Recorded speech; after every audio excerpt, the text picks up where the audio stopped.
Hey, Hardcore Hog fans, the Prediction Thursday. Here with my co-host, George Waddell, who was in Newport Beach. Now he's back in Beverly Hills. What's up, buddy? It's been a long day on the 405. Nice to join you in California. Hey, we got a special guest with us today with Bruce Suskie, who is a incredible picker when it comes to the scores of football games. He's been close a lot, but now he's finally made it to the big time. He's on the show. What's up, Bruce Suskie? Hey, man, just, living the dream. But, hey, y'all just wait till I start nailing them on the nose. I got a special method for predicting the score 100% accurate every time. I'm going to save that for later in the year. Yeah, I'm waiting for you and Sean and Lang and Neil and Jay and George. I think I'm going to peg it this year. So I'm going to jump right into Prediction Thursday. George, what do you think's going to be the final score of the ball game? So, Rick, what I'm looking at is Arkansas 31, Texas A&M 21. I think that Arkansas does the same thing it did last week, intimidates their redshirt freshman quarterback, and it kind of replays that same scenario. That's a pretty good pick. Suskie, what do you think, buddy? I'm going to give you one swing at it. You can't give me two scores. It's got to be one score. It can't be mixed with your brother's score. It's just you. Hey, I'm going to make it as close as I can without going over, the Price is Right type deal. I've been doing some research on this, and, A&M only averages about 161 yards passing game. They have no passing game, but they rush for over 250 yards a game. Arkansas's offense, on the other hand, is the 9th-ranked offense in the country in terms of total yards, 540 yards per game. So I think it's going to be one of those games where A&M is going to pound the run as their quarterbacks are terrible. I think Arkansas's defense is going to rise to the occasion.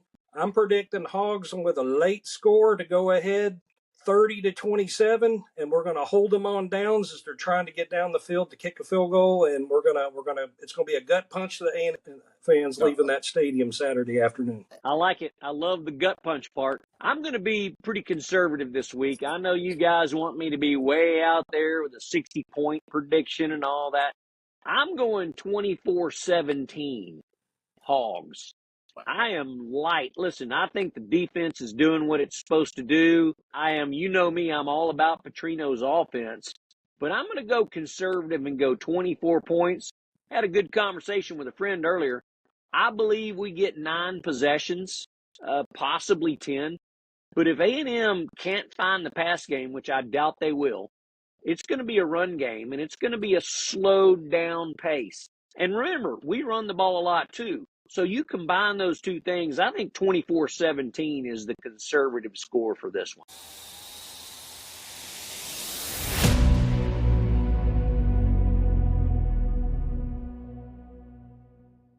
I wouldn't disagree. I think that's a really good point, because when you run the ball, especially when they're running the ball, but between the boundaries, clock runs fast. And I could see a lower score game with a lot of defense. Like, I was surprised at how low the score was in the first half last week. I was too, actually. And, another thing we need to pay attention to with A&M, I was not impressed with what they did last week with a 26-20 win over Bowling Green. I watched Bowling Green move them around more. I watched a lot of that game. I watched them move that defensive line around a lot more than I thought they should. Bowling Green had a lot of good runs, a lot of good swing passes. I think at the end of the day, Bobby Petrino is going to exploit this soft defense with his tight ends. I think this week is when we see the tight ends show up and catch some passes, and then I think it's going to open up the long ball, and that's where I think the touchdowns come from, assuming Taylor Green is accurate, okay? So, Bruce, I don't know what your thoughts are on that. We got to be accurate with Taylor Green, number one. Yeah, that's a plus. And that's a concern I've had all year, even back to the UAB game, even though they put 70 points up. He missed a lot of wide open receivers. And I don't have to tell you what happened to Oklahoma State and other things. When he's on, he's on. When he's not, he's not. And it's the consistency thing. I think that I think that he's to me he's kind of like Josh Allen. I'm a Bills fan, so he's kind of like if he can get some runs on him, do these quarterback draws, find a lane, go. That's going to bring that defense up because when they see that he's got time or he's scrambling, he's rolling out, they're going to come up and that's going to open up some big plays. So I think we'll score and we'll get some big chunk plays, but I don't see the Hogs' offense just grinding out every drive and going 80 yards and 3 yards in a cloud of dust. But I agree with you. I think it's gonna be key on Green hitting those big plays, and I think that's what he's going to do Saturday. And you're right. I think Petrino is looking for some payback after, like I said, he got let go last year after his boss got paid $77 million and he was out of a job. Yeah, I'll agree with that. I think one thing we need to talk about, too, is what we think A&M's quarterback situation is going to look like. I mean, they've got Marcel and Connor in there. I think Connor's out. I think Marcel Reed is in. He's a redshirt freshman. The kid can scramble. I mean, he is a smaller version of Talon. I don't know, last week against Bowling Green, he was their leading rusher. They run by committee anyway. But I think this kid is a decent enough quarterback. He's not very accurate, so we may see an interception or two, especially now that we got Braxton back. Clark is back. I mean, the secondary is healthy and full. So we may see some turnovers in that category right there. And like I had mentioned earlier, their passing game, I've actually got it up. I'm looking at the stats over here. They're 214th in the country in passing. A&M, but they're 12th in rushing. But the Hogs can scheme them enough to stack that line, make them run the ball, stuff them 1, 2, 3 yards, get them into third long, make them throw, come after him, and I think he'll throw some picks. I wonder if there is enough people, personnel-wise, on the other side that Petrino knows what their tendencies and weaknesses are on defense, because he's a crafty guy. If he knows that that personnel better than anybody because he practiced and worked with them, I'm just wondering if there's enough left over from last year that he could leverage that. Well, I think, there is new coaches. Transfer portal changes a lot of names and faces. I don't think they've had that much. I mean, I think all we have to go on at this point is the games that we've seen: Notre Dame, McNeese State, Bowling Green. There's not a lot of good data out there. This is their first real test, I guess you would say, outside of Notre Dame, where they got beat. But I'd be curious what their rushing was. I didn't look at the rushing stats at Notre Dame, but they really haven't played anybody else impressively. I mean, Florida was one of them, but I don't think that was there was nothing impressive there. I didn't see anything for either team, to be honest with you. And how impressive is Notre Dame right now? Are they not? I mean, not Bruce? To me. I mean, I didn't see anything outside of like spectacular. So what I'm getting at is I just don't think – I have the same feeling this week that I did last week with Auburn. I knew we were going to beat Auburn. I saw Auburn play enough. I watched enough film. I felt it. I knew it. A&M in a weird position. They've got new coaches. I just don't think they're going to have it, to be honest with you. I think this is going to be a complete failure. I feel like it'll be a decent ball game, but it could very well. I mean, you get Petrino acting out and showing off. I mean, this thing could turn into a circus if you're not careful. He could make A&M look like a bunch of idiots quickly. Yeah. Was Petrino the coach when we first played A&M there? He was, wasn't he? Is he our only victory? No, Petrino hadn't been there but maybe 2 or 3 years. Am I wrong? I don't think A&M was in the conference at the time that Petrino was there. No. It was like they came later. Yeah, but it goes back how long? 10 years playing at the Southwest Classic is a 10-year deal. This is the last year. There were 2 years where we weren't in the same conference, and then 2 or 3 years that. Oh, you mean when Petrino was our coach? Yeah, when Petrino was our coach. Yeah, so I think the only person that has beat A&M during this Southwest Classic is Sam Pittman. We are 1 for 9 and hoping to go 2 for 8. But see, Petrino was done in 12. Sorry, 12. He was there 08 to 12. So I think the Southwest Classic was just outside of his tenure there as a coach. Yeah. But nonetheless, I mean, one of my other concerns is special teams. Luckily enough, A&M's kicker is as terrible as our kicker is. So you're talking about special teams has to be involved. George, you and I have talked about it. You got to be involved to win the game. We got to have some special teams plays. It's going to come down to field goals at the end of the day. I know their kicker is terrible. Our kicker's terrible. I just hope that our kicker is less terrible than their kicker this week. Yeah, well, I mean, and special teams, like we talked about, was, part of that too was the punting game.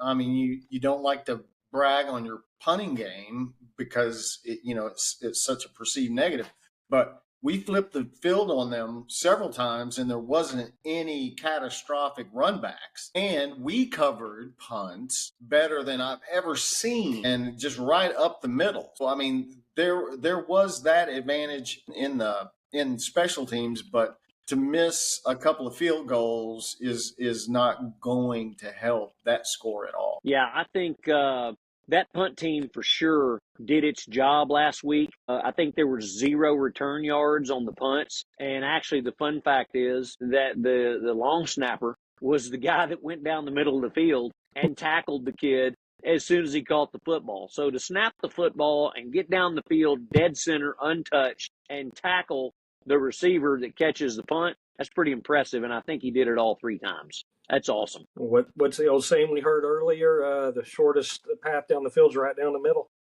That's right. Hey, they called that guy's name more in that game than he'll get called all season long. Yep. Unless he keeps doing what he does. Mm-hmm. Hey, listen, I have an appreciation for long snappers. My nephew is a long snapper for TCU right now. And he was the #1 long snapper in Texas coming out of high school.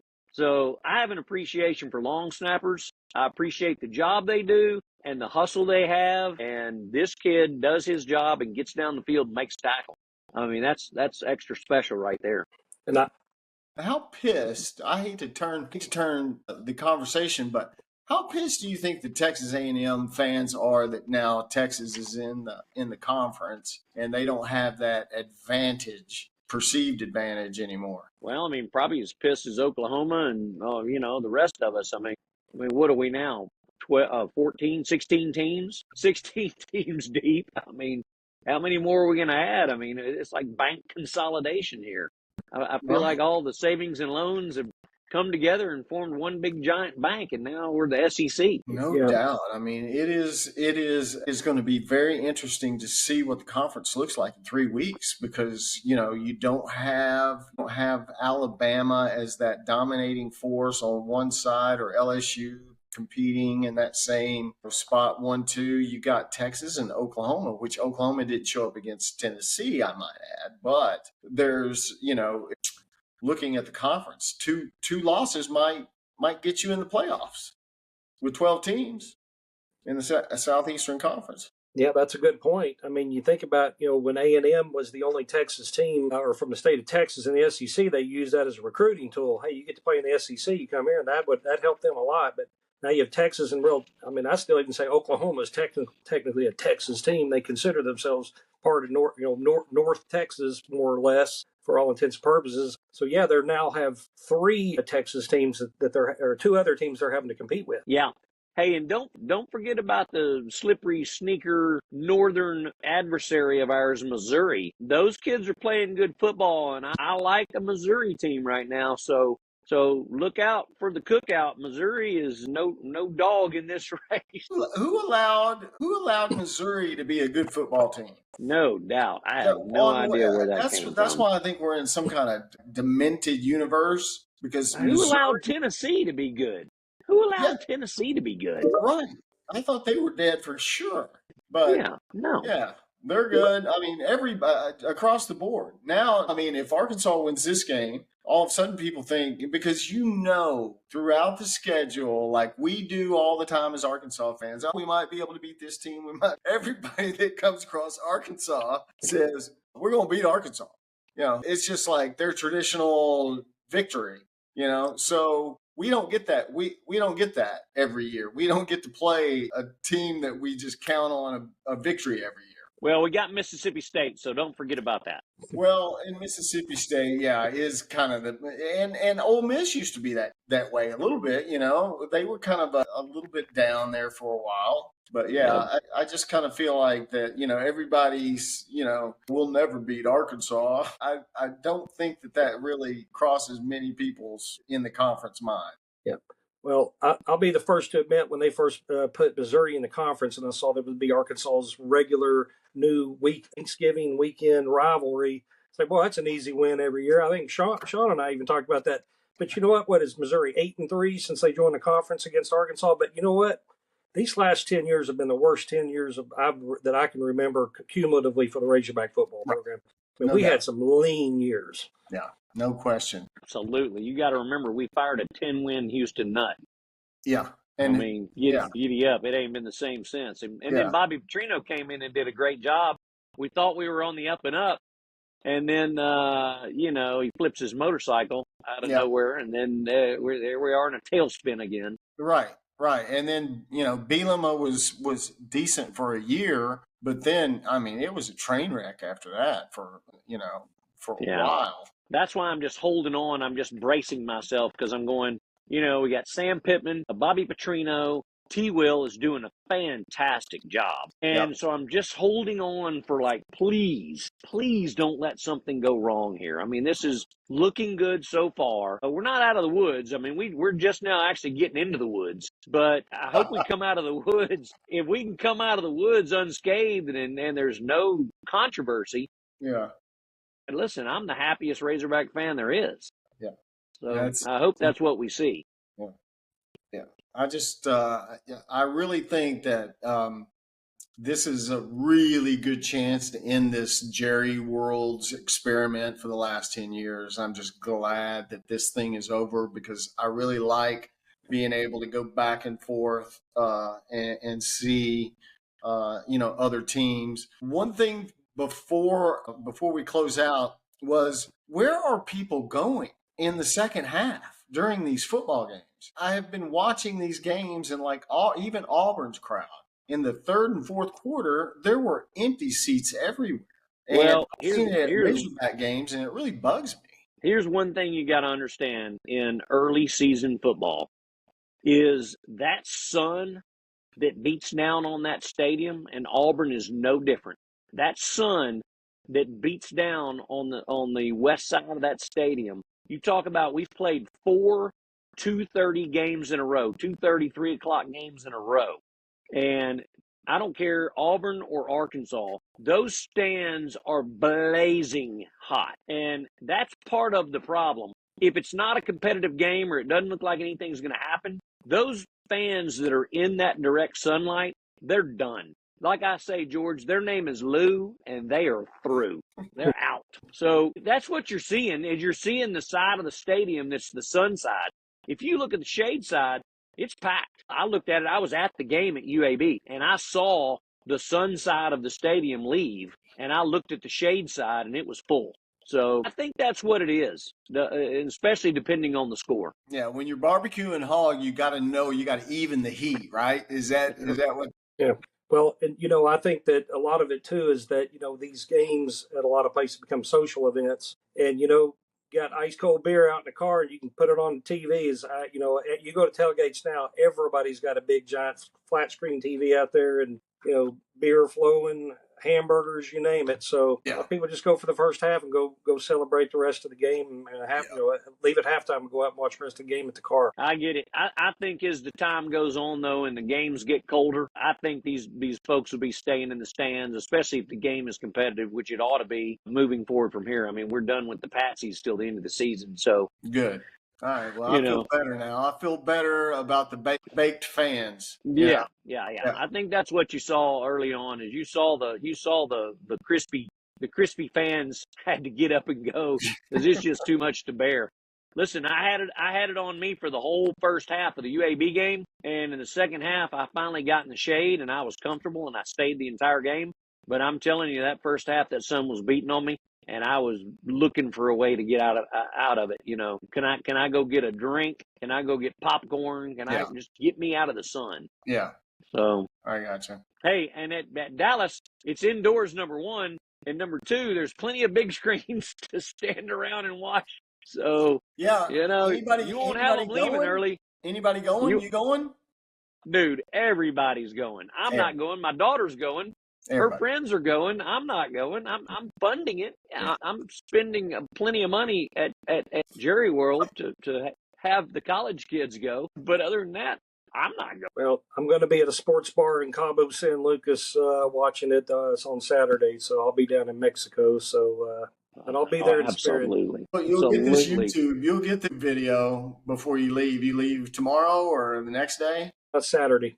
We're getting down early Saturday morning. Yeah. All right. Hey, Bruce, the only thing I want from you is I need a selfie from a sports book in Cabo. I know exactly where the sports books are, too.